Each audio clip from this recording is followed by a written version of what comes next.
The night was cold, the rain relentless, and Ethan Walker was minutes from home when his headlights caught a trembling shape on the roadside. He stopped, heart pounding. Curled in the mud was a tiny white puppy, soaked, shivering, and barely alive. Without hesitation, Ethan wrapped it in his jacket, whispering, "You're safe now." He didn't know that single act of kindness would change everything.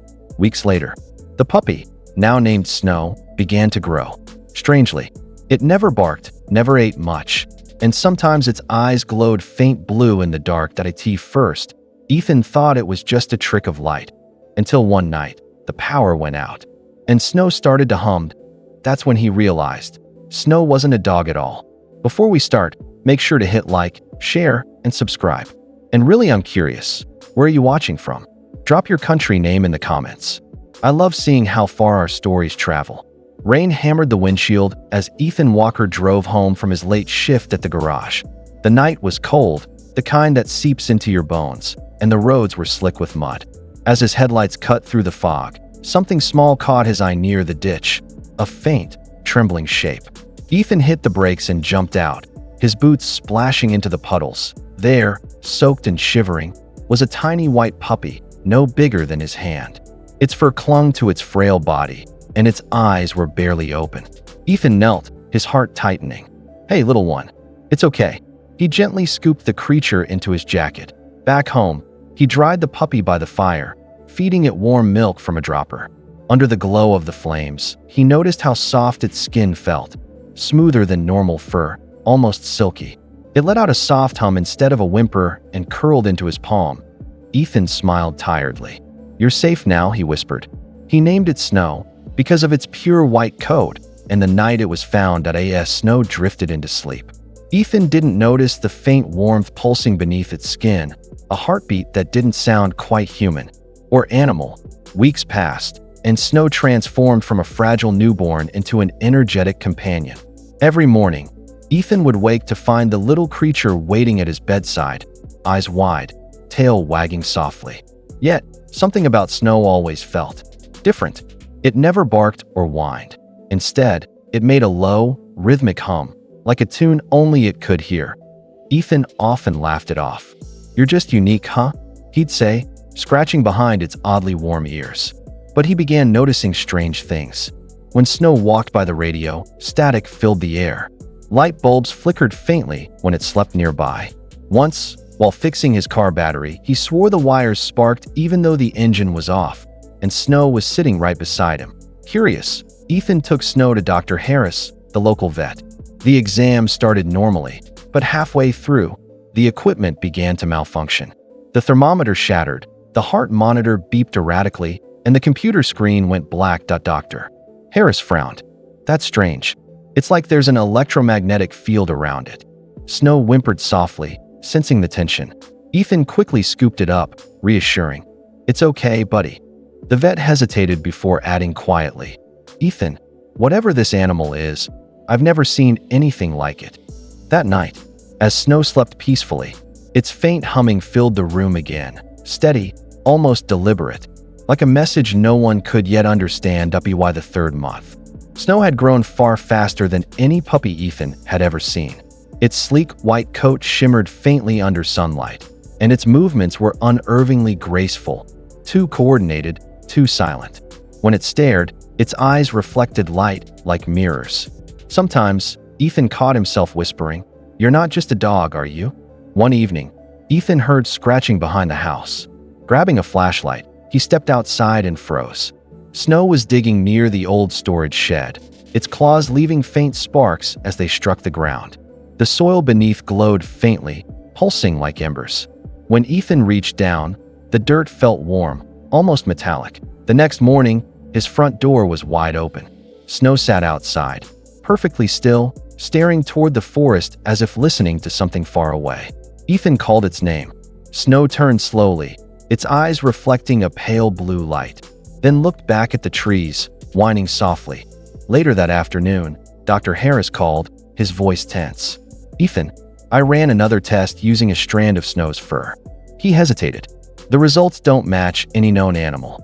40% of the structure isn't organic." Ethan's stomach dropped. "What does that mean?" The vet's tone lowered to a whisper. It means, whatever you brought home that night, it wasn't born here. Outside, Snow lifted its head, the faint hum returning, deeper this time, echoing through the walls. That night, Ethan couldn't shake the unease crawling under his skin. The vet's words echoed in his mind. It wasn't born here. Snow lay curled beside the window, staring out into the forest, its body glowing faintly in the moonlight. The rhythmic hum returned, low and steady, vibrating through the floorboards. Unable to sleep, Ethan grabbed his jacket and keys. "Come on, Snow," he whispered. "Let's find out what you're trying to tell me." They drove down the same deserted road where he'd first found the creature.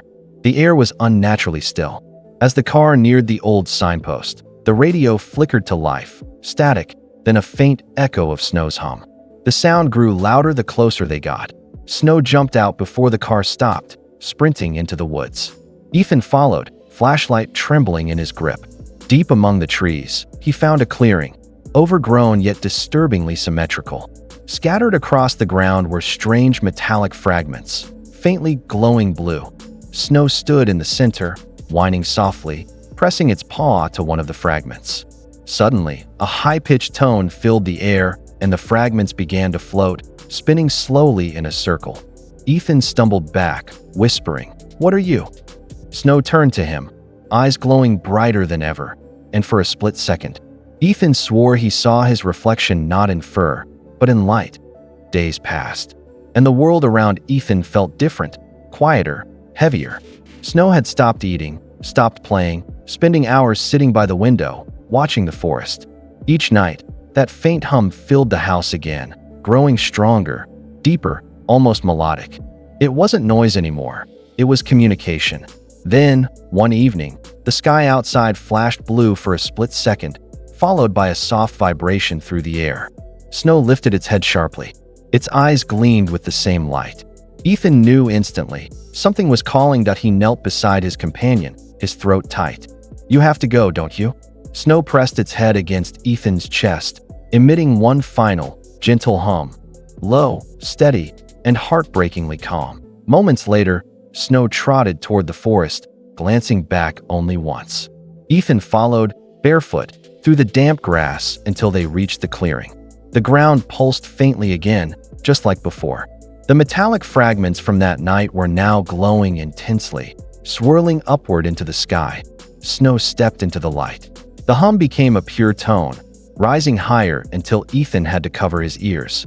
The clearing lit up, and then, in one blinding flash, the light vanished. The forest was silent once more. Only the wind remained, and the faint smell of rain and warmth where Snow had stood. Ethan fell to his knees, whispering through tears, "Goodbye, my friend."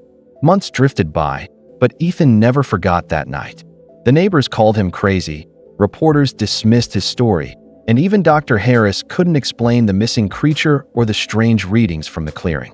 Yet, Ethan knew what he'd seen, and more importantly, what he'd felt. He kept one reminder: Snow's tiny metallic tag, the one he had tied to its collar the night he found it. Sometimes, when the wind howled, he swore he could still hear that faint hum echoing in the distance. One quiet evening, as Ethan sat by the window, his old radio flickered to life. Static filled the room, then a soft tone, rhythmic and familiar. His breath caught. The sound shifted into a pulse, and then into words, "Thank you." The message repeated once before fading into silence. Outside, the clouds parted for a moment, revealing a faint blue shimmer moving across the stars. Ethan smiled through tears, gripping the tag tightly. "You made it home," he whispered. The hum faded completely, but the warmth in the room lingered. Proof that sometimes miracles don't vanish. They just find their way back to where they belong.